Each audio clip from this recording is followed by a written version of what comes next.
So hey guys, and welcome to the Random Watch Dude channel. Thanks for joining me for another video. It's absolutely glorious today here in Auckland in New Zealand. An absolutely glorious day. It's about 27 degrees. It's the middle of summer. We're running up to Christmas, and yeah, Santa Claus has to wear that big thick red coat and the great big thick hat even when he comes to New Zealand to deliver Christmas presents, guys. And speaking of Christmas presents, I'm sure you guys have all got your presents sorted out for yourselves. I certainly have. I've ordered some watch gear that I've graciously handed to my wife and said, hey, get me this for Christmas, because that's what you do when you're a watch dude, isn't it? You make sure that your Christmas presents are watch related, and you make sure you get exactly the right type of watch gear as well. Don't rely on other people to buy you a watch, guys. Just tell them or exactly which watch you want, or just go and buy it yourself.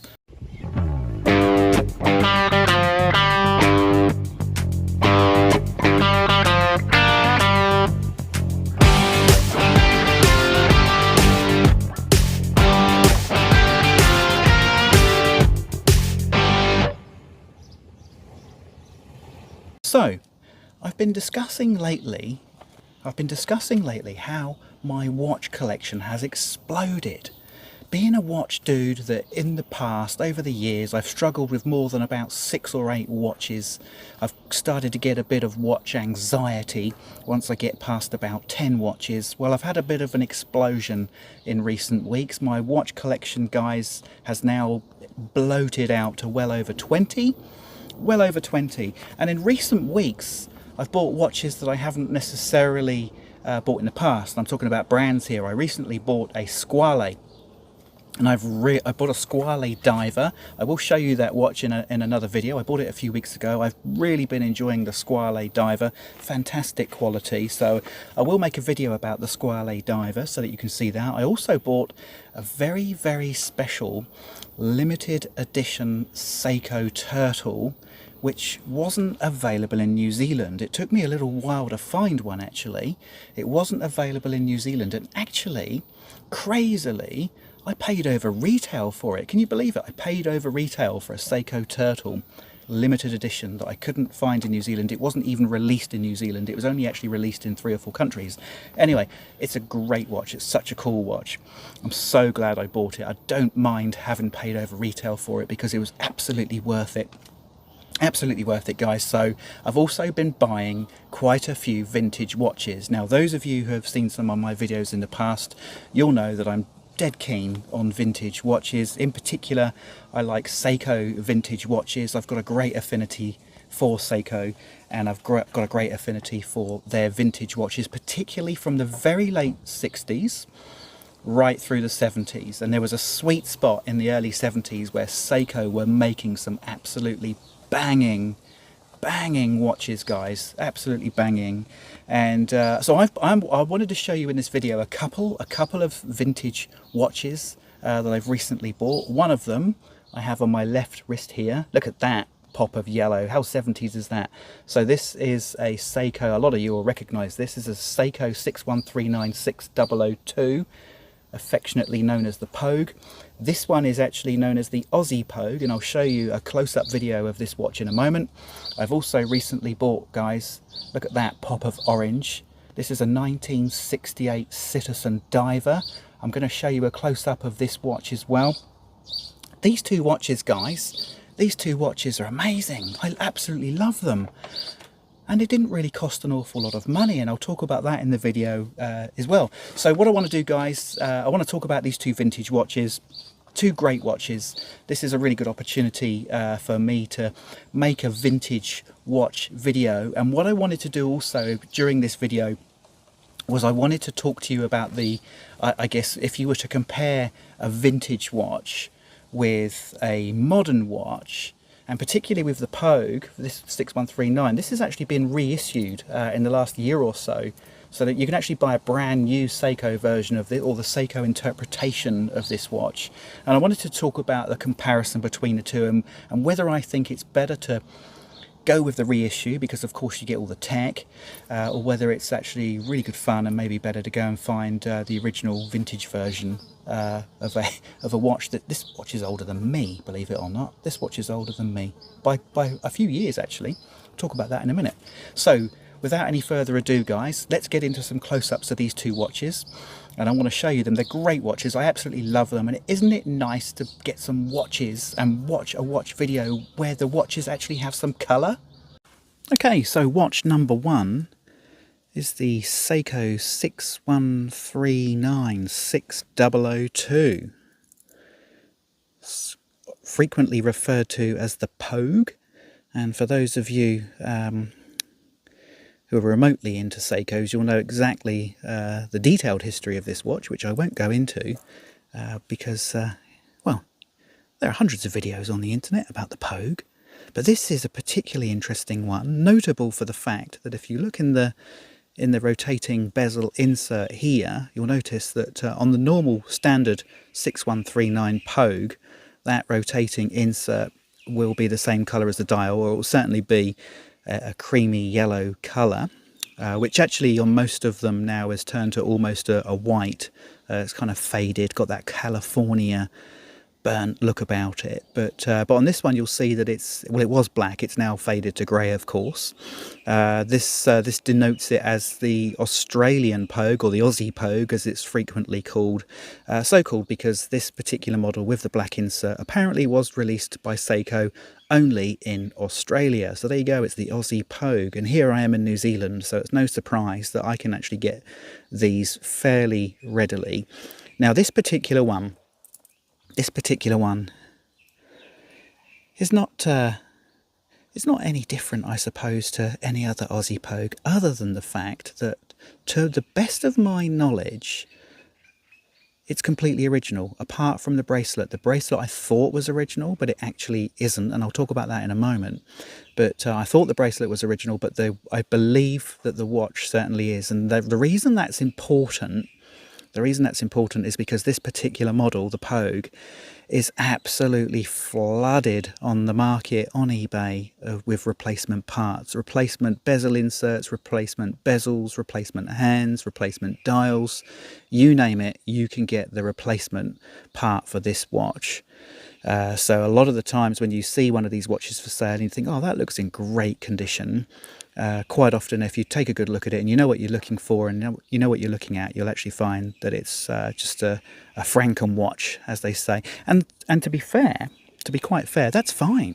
You know, as long as you know that that's what you're buying. You know, if you buy the watch because you think it's all original when it ends up not to be, then that can be very disappointing. But there's nothing wrong with buying a watch that's made up of, I guess, secondary market parts or complete replacement parts, as long as you know. So this one, to my knowledge, is completely original, including, I believe, the crystal, because it's got a few scratches on it. I believe the crystal is original as well.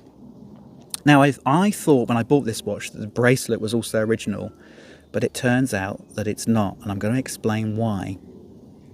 Now, there are three reasons why I know that this bracelet isn't original. One is that the Seiko logo there, which is stamped into the clasp, doesn't come on the original bracelet, doesn't come with that recess. Let me see if I can get a bit closer. It doesn't come with that sat in that recess. It comes proud, like embossed over the top. So there's reason number one, and these are tiny little details, aren't they? It's still a Seiko clasp, it's just not the Seiko clasp. The other reason I know it's not original is because on the original the bracelet does taper down about 1 millimeter more than this one. To all intents and purposes, this bracelet does look completely original, but these are the tiny little giveaways that it's not. It's an old bracelet. I believe, actually, that this is still pretty much a period correct bracelet. In other words, this is a very old bracelet, I'd say from the 70s, 80s, or possibly the 90s. It looks identical, but there are just some tiny little giveaways. The second giveaway, of course, is the taper. And the other little giveaway, just a tiny little giveaway, guys, is that when I was looking at the stamp, the writing on here, I don't know if I can catch it in the light there. All stainless steel, made in Hong Kong. Well, I know that Seiko didn't make their bracelets in Hong Kong back in the 1970s. I'm pretty sure they were still made in Japan. So what I think I've got here is a genuine Seiko clasp, just not the right one.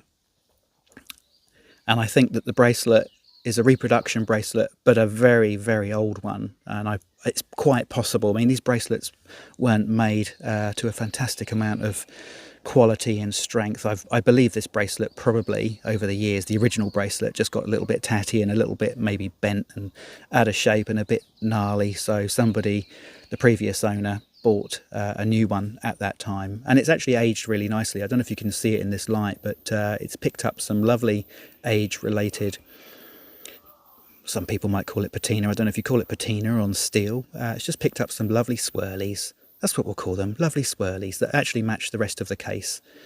In terms of the age of this watch, this watch dates back to 1976. I can tell that by the serial number. And guys, just generally, overall, what a great watch. What a beauty. I'm just going to put it on the wrist so that you see what it looks like on my 7.2 inch wrist. There you go. Sits lovely and flat to the wrist. Those colours are superb, aren't they? Really love this watch. Really glad I bought it. I got this fairly cheap. I mean, if we're going to talk price, I don't always like to talk price too much with this sort of watch, but price wise, I got this for a bit of a song, as they say. I got this for 600 New Zealand dollars, which is about 250 British pounds. What would it be in US dollars?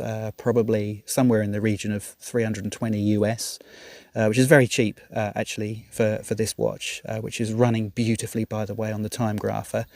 Won't go into the details about why I got it so cheap, but I'm pretty happy.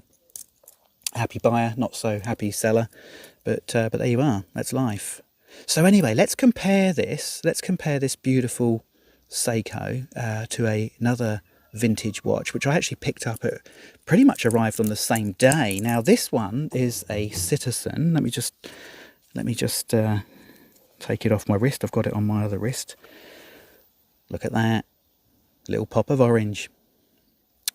Now, who doesn't like a little pop of orange? Let me just move my camera around a little bit out of the... There we go, that's better. There's a better view of that pop of orange. Now, this is my first ever Citizen. I believe it or not, I have never owned a Citizen. And when I saw this come up for sale, this is a 1968 Citizen 7-star. 1968, guys. It's astonishing. It's nearly 60 years old. I mean, it's incredible, really, isn't it, that a watch can last 60 years. The history that this watch has. I have no idea the history of this watch. I bought it from Japan, from my favourite seller in Japan. Yes, I do have a favourite seller in Japan. I'm allowed to have a favourite seller in Japan. And they always come with these beautiful watches for sale. And every now and then I see one and I think, yep, that's me, I'm having that. And I saw this Citizen and I thought, I've never had a Citizen. It's time I had a Citizen. This 7-star 52904Y is going in the inbox and it's going to be bought now. What a beauty. So I've got it on this NATO right now. Excuse the grasshopper in the background. I've got it on a NATO right now. I'll just take it off the NATO. Came on a leather strap. Now this watch originally came with a steel bracelet, which I believe is probably got tatty, fallen apart, been thrown away, and ended up spending a good few years on a strap since then. But lovely case back. Look at that case back. 7-star automatic, long serial number there denoting that it's made in 1968. 100 meters of water resistance, and of course you can see along the top there it says para water, which generally or exactly translates to underwater. So it can take 100 meters underwater. But what a gorgeous diver's watch this is. And I've had Seiko diver's watches of roughly this generation before, but this particular Citizen is the first time I've experienced a Citizen. I'm in love with this, guys. I think this is a great watch. It's got as you can see, it's got a bi-directional bezel. It's a friction bezel, so no clicks. And I actually really like the friction bezel, by the way. I think it's got just the right amount of tension. I'm really enjoying the friction bezel. It's not too loose and it's not too tight. It moves easily and it stays where it is. It doesn't get accidentally knocked out of place either. So guys, yeah, look, two banging watches, two real banging watches, and look at the colour. You know, look at the colour that we've got going on here. I've got that one upside down. Let me turn it the right way up. Look at the colour we've got going on here. Now this is proper late 60s, early 70s bling for you, isn't it? Absolutely. Now I said at the start of the video that I wanted to finish by talking about whether it's advantageous, beneficial to buy a vintage watch from the 60s and 70s, or whether to buy what is commonly referred to as a reissue or reinterpretation of that same watch. And typically the advantage you get of obviously the reissue, the reinterpretation, is that you're getting a vastly superior technical piece of equipment, especially if you buy a watch like this, it was designed as a tool watch. I mean, this ended up in space, this watch, you know, this very model, if you like, back in the late 60s and early 70s, they were quite happy, astronauts were quite happy to take this up into space and use it as a tool. They certainly weren't taking, Colonel Pogue certainly wasn't taking this watch into space because he was a watch dude. He took it into space because he needed it as a tool. And there's no question that as a tool, the reinterpretations are better. They'll be more accurate, and they'll have far greater magnetic resistance, for example. You know, all the fun stuff. They'll have better pressure resistance. You know, this had a pressure resistance or a water resistance, if you like, of 100 meters. You know, the latest ones will have 200, 300, 600. So technically, you know, the reinterpretations and the reissues are significantly better from a technical perspective. Do they look better aesthetically? Do they look better? Now, this is where we get into subjective decision making. Personally, I think this watch absolutely beats the living crap out of the reinterpreted version, but that's just my personal choice. It's just my personal choice, guys. And why do I think it looks better? Well, it's not even just the fact that it's thinner, slightly smaller, because typically the reissues are slightly bigger, usually by 2 or 3 millimeters. This is a 39mm watch, and the reinterpretation would be 42, 43mm, let's say, typically. But there's something about vintage watches as they get older, a bit like us people, a bit like us watch dudes. As we get older, we get finer, don't we? Or am I just kidding myself here? We get a little bit finer. We start to get a little bit tatty, a little bit frayed around the edges. You know, a little bit of maybe a little bit of grey hair. You know, we'll just call this patina, shall we? You know, we pick up a bit of patina, and it adds a little bit of character, doesn't it? It adds a little bit of character. So this watch, when it was brand new, the bezel would have been absolutely jet black. It would have been 100% jet black. It wouldn't have had any tiny little marks on it. It wouldn't have faded. The numerals wouldn't have faded slightly. The lume pip would have been really bright white. But that orange, guys, I mean, if that orange was any more orange, it would be red. You know, and that's what I love about this particular watch, and they don't make them like this anymore. I don't think there's a watch out there that's got this type of burnt orange kind of face to it. I mean, correct me if I'm wrong. But so there's an aesthetic, you know, the glass has got scratches on it. It's starting to crack a little bit in places. The hands, the lume has started to go a little bit dark. It doesn't really work anymore. In fact, the lume on this does still work. This watch is nearly 60 years old, and the lume does still work for a few minutes. So it's not really a tool anymore. I wouldn't trust it underwater at all. In fact, if you took this in the shower with you, you'd ruin it. It's got no water resistance whatsoever. Why is that? Well, the crown's probably a little bit tired now, and even if I replaced all the seals, I still wouldn't trust it in the water.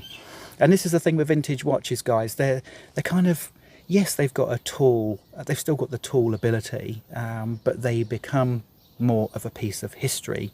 And that's why I love vintage watches. I'm going to finish by saying that's why I love vintage watches, and that's why every day of the week and twice on Sundays, I would take a vintage watch over its reinterpretation. Absolutely, without question. Without any question whatsoever, I would always take the vintage. There's something very special about vintage watches, guys. Something very special. And I know a lot of you random watch dudes out there understand this. You understand the pain that we go through as vintage watch enthusiasts, trying to find the exact make and model, maybe even the exact serial number.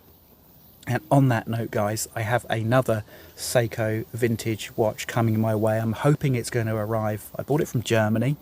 I'm hoping it's going to arrive in the next week or two. It'd be nice if it arrived before Christmas, but with the Christmas rush, who knows? I've bought a vintage Seiko, and the reason I bought it was not just because it's a really cool vintage watch, but I bought it because the serial number exactly matches my date of birth. Now, how ridiculously nerdy is that?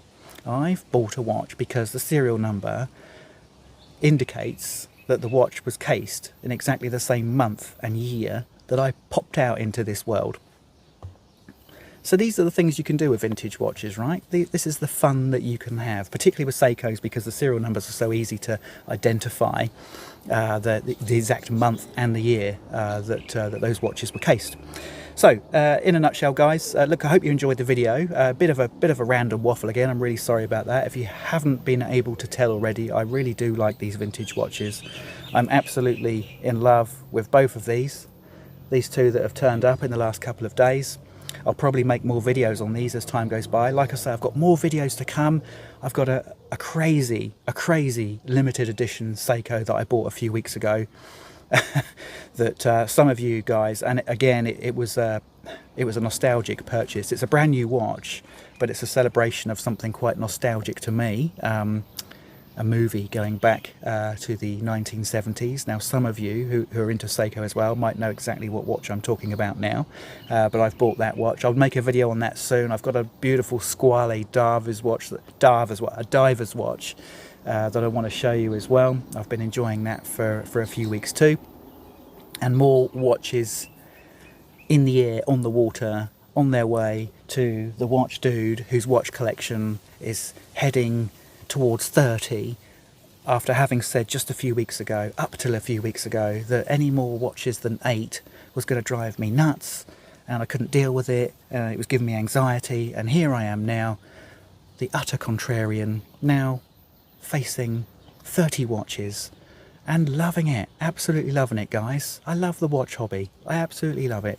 And bloody hell, when you think of all the other things I could be doing instead of obsessing over watches, I feel very grateful that I'm obsessed about watches and not obsessed about some other vices in life which would cost even more money and ill health.